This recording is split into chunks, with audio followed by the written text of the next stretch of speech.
ব্রিটিশদের একটি ছোট্ট ভুলের কারণে 4 গুজরাতি বন্ধুর তৈরি 3 লাখ টাকার কোম্পানি আজ গোটা বিশ্বজুড়ে ব্যবসা করে চলেছে। আজ থেকে প্রায় 83 বছর আগে 1942 সালে চম্পাকলাল, চিমানলাল, সূর্যকান্ত ও অরবিন্দ বাকিল এই 4 বন্ধু মিলে তৈরি করে এশিয়ান পেন্টস।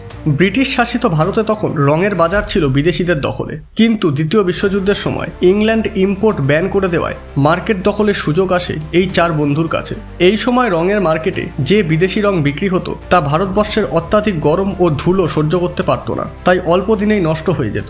কিন্তু এই 4 বন্ধু এক লোকাল ফর্মুলা তৈরি করে যা ছিল সস্তা ও টেকসই, এবং তারা দোকানে গিয়ে গিয়ে দোকানদারদের 6 মাস বাকিতে নিজেদের প্রোডাক্ট ডিরেক্ট সেল করতে শুরু করে, কারণ মানুষের বিশ্বাস তখনও ছিল বিদেশি কোম্পানির উপর। তবে তাদের এই রিটেল বিজনেস মেথড দাঁড় করিয়ে দেয় এশিয়ান পেন্টসকে। দেখতে দেখতেই 1967 সালে এই কোম্পানি ভারতের সর্ববৃহৎ কালার কোম্পানি হয়ে ওঠে, আর আজ প্রায় গোটা বিশ্ব জুড়ে 60টি দেশে এই কোম্পানির রং ব্যবহার করা হয়।